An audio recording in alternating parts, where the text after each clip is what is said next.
नमस्कार।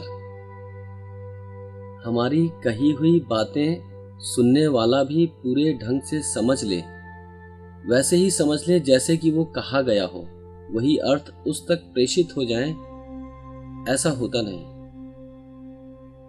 अक्सर तो ऐसा भी हो जाता है कि कहा कुछ जाता है और उसके अर्थ भिन्न भिन्न निकाल लिए जाते हैं।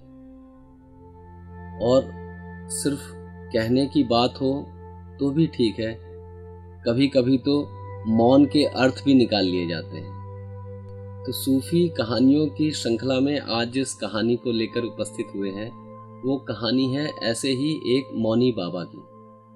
कहानी कुछ ऐसे है कि एक बौद्ध गुरु था जिसने व्रत लिया हुआ था कि समाज के आगे वो मौन ही रहेगा, किसी से कुछ कहेगा नहीं, और अगर कुछ प्रचार किया जाएगा तो केवल यही कि ये मौनी बाबा हैं और ये कुछ नहीं बोलते।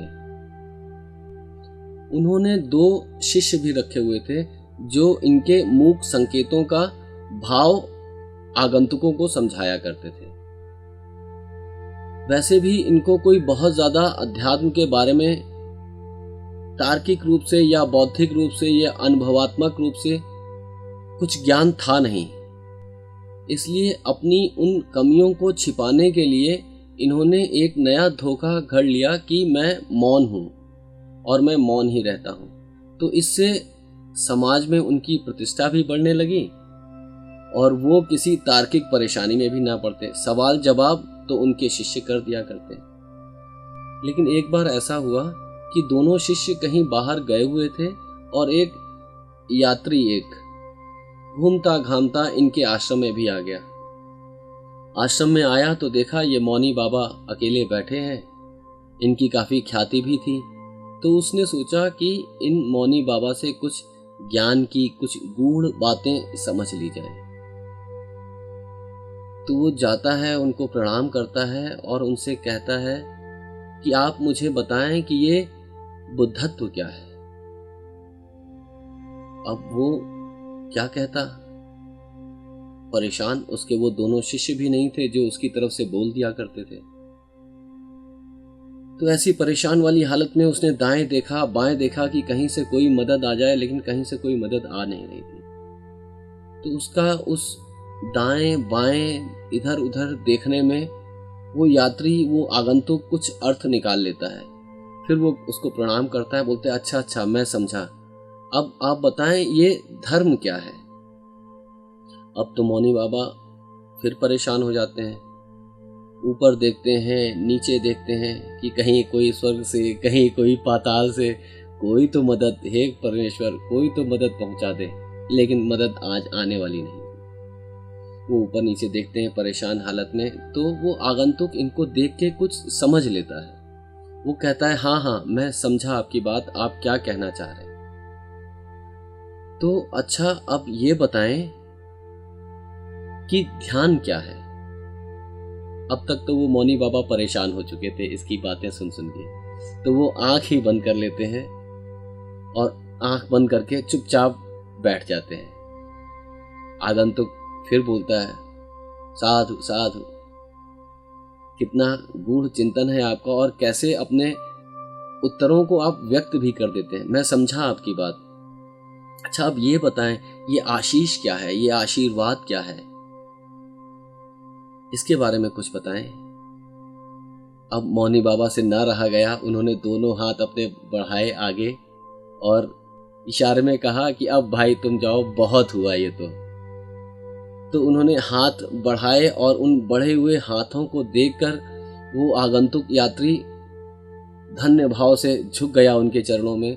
उसने कहा धन्य हैं आप और सौभाग्य है मेरा कि आपके दर्शन हो गए। वो उनको प्रणाम करता है और वापस अपनी यात्रा पर निकल जाता है।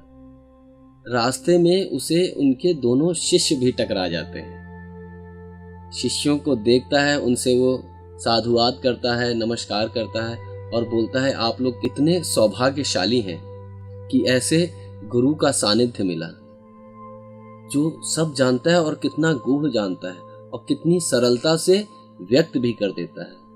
नहीं तो ऐसी दुरूह गंभीर विषयों पर बात करना और उन्हें समझा पाना, ये भी कम चुनौती भरा नहीं है, लेकिन आपके गुरु महान हैं।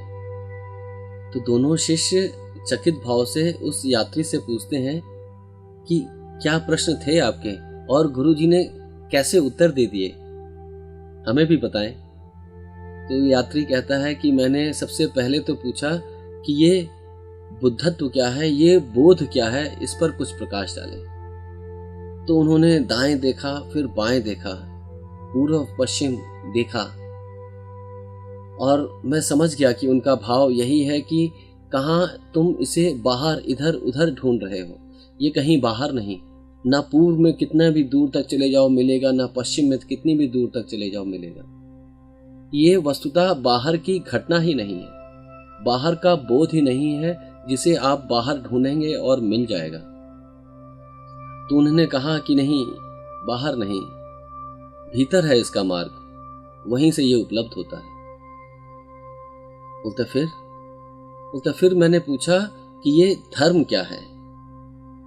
तो क्या कहा गुरुजी ने, वो शिष्य पूछता है। तो यात्री कहता है कि मेरे इस प्रश्न के पूछने पर उन्होंने पहले तो ऊपर देखा, फिर नीचे। मैं समझ गया उनकी बात कि ना धर्म में कुछ ऊपर है ना कुछ नीचे है, जो कुछ है वो पूरा समग्र है, समग्र रूपेण जो एक है वही धर्म है। इसमें कुछ शुभ नहीं, कुछ अशुभ नहीं, कुछ ऊंचा नहीं, कुछ नीचा नहीं, कुछ अच्छा नहीं, कुछ बुरा नहीं, सब कुछ इसमें समा जाता है। ये समग्रता ही धर्म है, और जिसने समग्र रूपेण इस अस्तित्व को स्वीकार कर लिया वही अस्तित्वगत हो गया, वही धर्म के पथ पर हो गया। धन्य है तुम्हारे गुरु। तो वो शिष्य पूछते हैं कि और भी कुछ पूछा था या यही 3 प्रश्न लेकर आप गए थे। बोलते नहीं, मैंने एक और प्रश्न पूछा कि ये आखिर आशीर्वाद क्या है। प्रार्थना से भरकर जब कोई व्यक्ति आशीर्वाद देता है तो वो भाव दशा क्या होती है।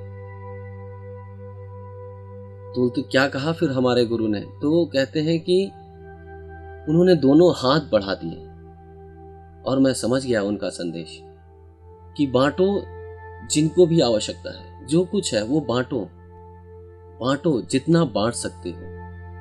धर्म के जगत में, बोध के जगत में वो जो आयाम है, उस आयाम में घटनाएं उल्टी घटती हैं, वहां बांटो तो बढ़ता है। ऐसे ही उन्होंने कहा अपने दोनों हाथों को बढ़ाकर कि बांटो और फैल जाओ। विस्तार ही इस अस्तित्व का एकमात्र धर्म है, उसका एकमात्र गुण है। और ऐसे ही अगर आप फैलते हैं तो उसके स्वभाव के साथ एक हो जाते हैं, और जैसे ही एक होते हैं वो घटना घट जाती है जिसे बुद्धत्व कहते हैं।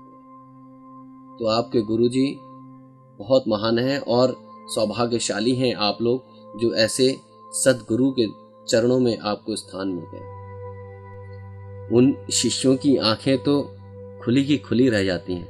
वो इस यात्री को नमस्कार करते हैं और वापस अपने आश्रम की ओर चल पड़ते हैं। आश्रम में पहुंचने की देर थी कि गुरु इन पर बरस जाता है कि कहाँ चले गए थे तुम लोग, ऐसे अकेले छोड़ के कहीं जाने की आज्ञा नहीं है तुम्हें, यूं चले जाना बिल्कुल भी ठीक नहीं। यहाँ देखो एक यात्री आ गया था और मैं कितनी परेशानी में पड़ गया। तो शिष्य कहते हैं कि आप परेशान न हो, आपने जो भी जैसे भी व्यक्त किया था अपने आप को, लेकिन उस यात्री के पास जो उत्तर पहुंचे वो उत्तर उसकी यात्रा के पथ को और प्रशस्त करेंगे और मजबूत करेंगे, उसके ढांढस को बढ़ाएंगे, उसके साहस को, उसके मनोबल को और बढ़ाएंगे। इसलिए आप परेशान बिल्कुल ना हो। तो वो कहता है लेकिन मैं तो परेशान था और मैंने तो उसको अंततः जाने के लिए भी कह दिया था। तो वो कहते हैं भले ही आपने उसको जाने के लिए कह दिया था, लेकिन उसने उसको अपना बांटना समझा, और अब वो बांटने की यात्रा पर निकल गया है, एक होने की यात्रा पर निकल गया है, जागने की यात्रा पर निकल गया है। तो ऐसे ही कभी कभी जो कहा जाता है वो सुना नहीं जाता, और जो सुना जाता है वो समझा नहीं जाता। एक मित्र तो कहते भी हैं कि मैंने जो कहा उसके लिए तो मैं जिम्मेदार हूं, लेकिन आपने जो सुना उसके लिए मैं बिल्कुल भी जिम्मेदार नहीं। आपका सुनना आपके ऊपर निर्भर करता है, उसकी व्याख्या करना आपके ऊपर निर्भर करता है, उसको समझना आपके ऊपर निर्भर करता है। आपका अर्थ आप उन शब्दों के ऊपर चढ़ा देते हैं, अपना रंग उन बातों में घोल देते हैं। तो जब बात आप तक पहुंचती है, वो बात वही नहीं रह जाती जो कही गई थी। तो अपने व्यक्तिगत अर्थों को लेकर ज़्यादा आग्रह ना करें। हाँ, वो ठीक होंगे, लेकिन वो ठीक है एक सिर्फ आपके मानसिक संसार में, आपकी कल्पनाओं में, आपकी वैचारिक व्यवस्था में। वहाँ पर वो भले ही सच हो, लेकिन तात्विक रूप से, तथ्यात्मक रूप से वो अर्थ कभी नहीं होता। अर्थ तो सदैव वैचारिक ही होते हैं, और विचार ऐसा करें कि आपको सुखद महसूस हो, आपको आपका आत्मविश्वास बढ़ता प्रतीत हो, आप फैलते प्रतीत हो, आप बांटने को प्रेरित रहें। तो कही हुई बातों को अगर रंग देना ही है, अगर अपने अर्थ देने ही हैं, तो क्यों ना ऐसे अर्थ दें जो हमें सुख प्रदान करें, शांति प्रदान करें, आनंद प्रदान करें। नमस्कार।